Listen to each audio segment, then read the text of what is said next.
Hello viewers, welcome to my YouTube channel Curiosity Rocks, and this video is another autism education video, and this video is all about empathy, my empathy regarding TV soaps, because this week in Britain on ITV we've had a big week for this soap that I regularly watch, Emmerdale. I also regularly watch Coronation Street. Now, with soaps, I've grown up with Coronation Street. We've always watched it because my mum has put it on, and because they're like a family, because they visit you, because the soaps visit you like 5 times a week. It's different than a drama, and I get really attached to soap characters. There's only like a few that I've got really obsessed with, and they're usually the troubled ones that I've been obsessed with. I'll just go through the troubled ones. Now, there was Toby on Hollyoaks, and he was the Hollyoaks serial killer. But I was obsessed. I think maybe it's because I do have an automatic reaction to like finding them, because they're all handsome. Basically, I know this is like wrong, but I tend to get obsessed and attached to the handsome blokes, and I tend to do, I guess that's natural because they're fit, but it sort of makes me obsessed with that particular character, and then when that character leaves I get really disappointed and upset because that character's obviously visited us 5 times a week at home, and it's like, oh. So when Toby was on Hollyoaks, I wrote for a signed photo, and when I get obsessed with these people, I get obsessed with their face mainly, and it's like, and then I just start to dream about them, and that makes me happy but also upset that when they leave, because this week I've been dreaming about Ross on Emmerdale, but I just had a dream about Ross on Emmerdale and Ross Bulldog at the same time, so that was quite interesting. But with soaps I do tend to get like really upset,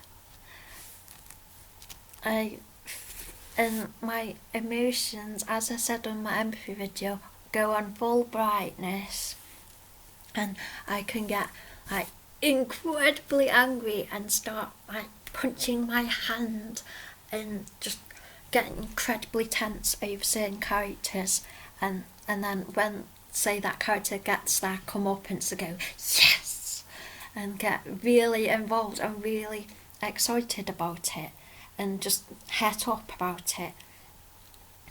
And because they're like family, it's like not just, oh, because there's people who say, oh, you're watching that trash, soap's trash, and I know that like they're more like fun stories, really escapist stories than like serious drama, but I tend to just feel close to the characters. Like when Brian Haley, when Haley died, I had a big cry and went to my mum and said, I know it's her story, but it's like, because I feel really like feel a lot for the characters, and get and like certain characters and get really upset, and can have so much empathy for soap characters that I take in that whatever they're going through, the anxiety of whatever they're going through, and then my brain will forget that it's from that anxiety is from a soap, and then I'll feel anxious and have that anxiety in my tummy, and until my brain eventually remembers, oh hang on, that's not my anxiety, that's the soap. That's that soap character's anxiety. I forget that their anxiety isn't my anxiety, and then I can feel tense about something and I don't know what it is I'm anxious about. And then I realise it's because a character's going through something on a soap. It's like, oh. So I can, yeah. They're just like family, and I'm really sad that Ross has left, although Mike Parr, who played him, who's gorgeous and lovely, people are saying that he's not really left because he hasn't had like the big interview, and they haven't put his like first ever audition for Emmerdale up like the other character that's gone. Both of the other characters that are gone have had this really big interview of saying, oh, remember when I first came into the soap and then I did this and then I did that. But Ross we haven't had one of those for Ross yet, so I'm not sure how. Because I know that they have to do this stuff for stories, but I was like, oh, I get really upset. And I used to like Cameron on Emmerdale, and then I was really upset because I feel like all I know they're a soap baddie, but I tend to feel the emotions and the complexities of the emotions in the soap baddies. Right, and it's not just like, oh, soap baddie, black and white for me. It's like I feel all the complexity and turmoil of emotions. Soaps are difficult, so I tend to sometimes when I'm finding it emotionally difficult with a soap, I'll just turn it into 2D slice and just say, bleh. Oh, and then I get drawn back in, and I was like, because I tried to turn it into a 2D slice and just say, bleh, to stop the turmoil of emotions, and then I'll just get sucked back into the 3D of it. So I started off these autism education videos tonight, so I'll do some more. We're really good at explaining, but as I explain everything, the ability to explain through words sort of starts degrading over how many videos I film. So I hope you're getting this, that this part of my myth busting that autistic people lack empathy is the fact that I have a huge amounts of empathy for clear, I guess maybe because soaps, it's very clear storytelling and it's very clear signposting of things in the soap. But I think I'm sort of regretting voting Emmerdale for best soap because they took away the one character, Ross, and then they did a silly thing. And when characters on soap, when characters lie and are mean, I tend to, even though I'm very complicated, even though like I tend to get attached to the handsome bad boys, apart from Rabbit.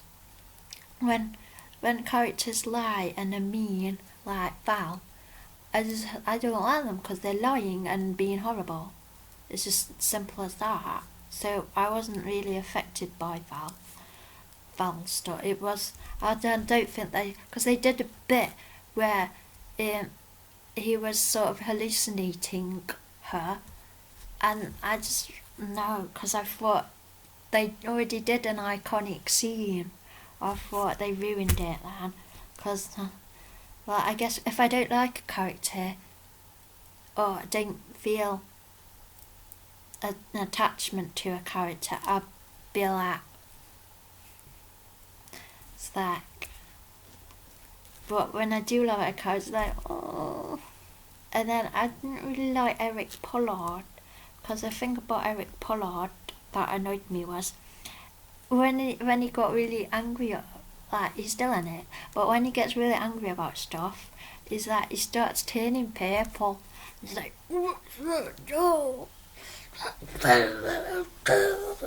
He's actually purple. And Sandy too, Sandy and Emmerdale. He's like Shakespeare. He thinks it's Shakespeare. It's like, oh, Edna, the dog took me up. Yes. It's like, what are you doing? It's funny. My favourite is Little April. Amelia Flanagan is best actress ever.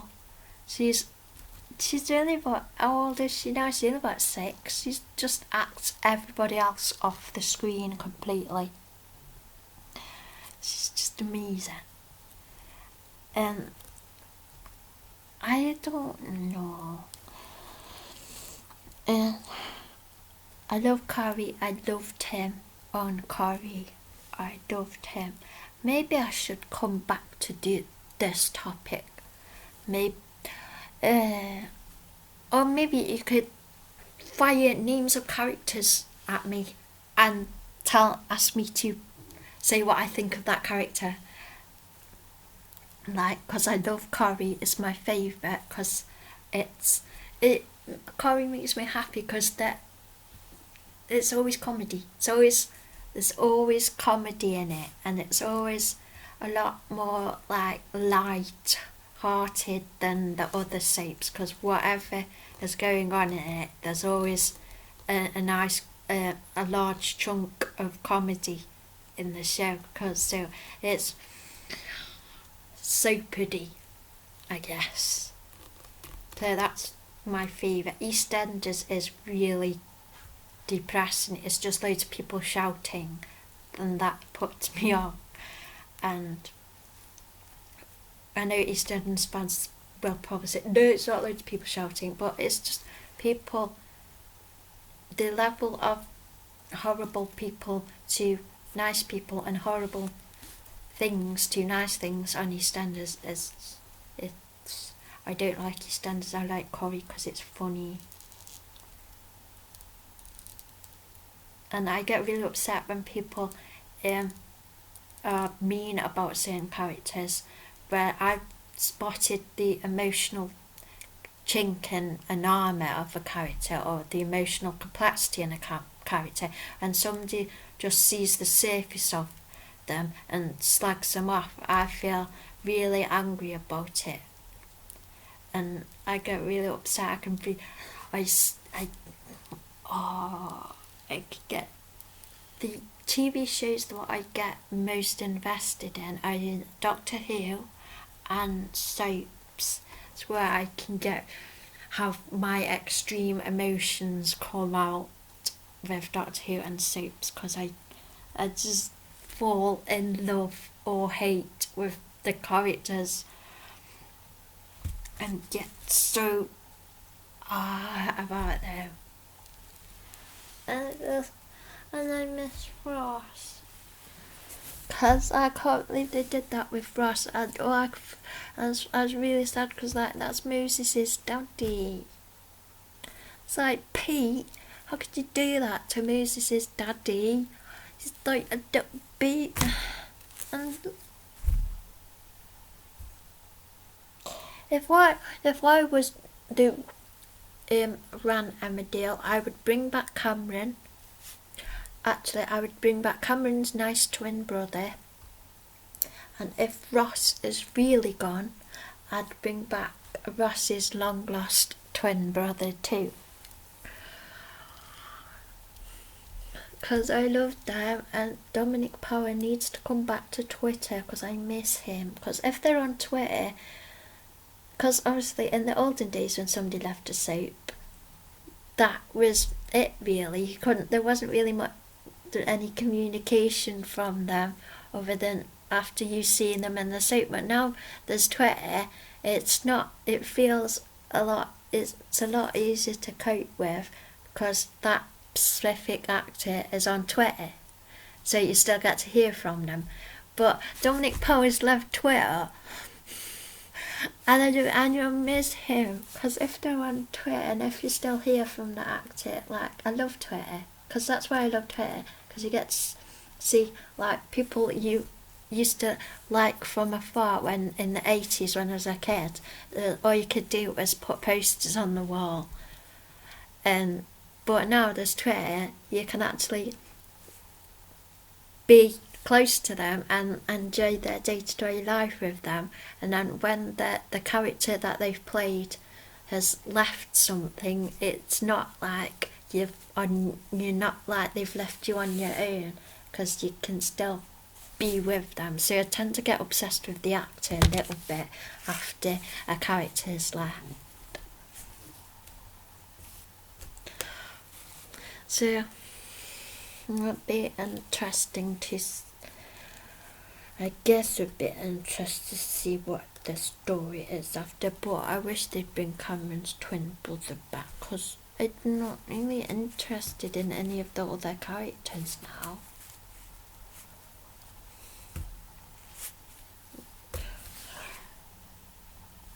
Let's Cameron and Dominic Powell. This was the Dingles. Never get involved with the Dingles. It's all their fault. But I guess this is just that. Well, as Doctor Who fans, we're used to it. It's a lot easier to cope with it, and when it's Doctor Who, because we're used to the idea now, and we get to keep on Doctor Who our main character. We still have that character. We get to keep the character, even if the actor leaves. We still have a continuing character. So that makes that a bit easy. But on soap, it's like they're always changing, which makes it really difficult. But Corrie's amazing, because they've got loads of characters. But I've done loads of characters that have been there for years, but they keep changing out all the young ones a lot, and you get attached to them, and then they leave, and then you're sad,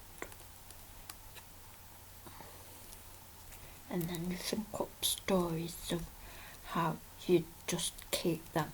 I would have just had Debbie actually have Pete read that letter she wrote and have her run off with Ross. That's what I would have done. Then everybody would have been fine then. Even though I like the drama on it, I tend to just want to protect the people, my favourite characters, and just put them all in a little protective bubble and cuddle them all day. But what I do wish they'd do is, I wish they'd do make a new soap that is just surreal, just like a soap, that so it sort of looks like a soap.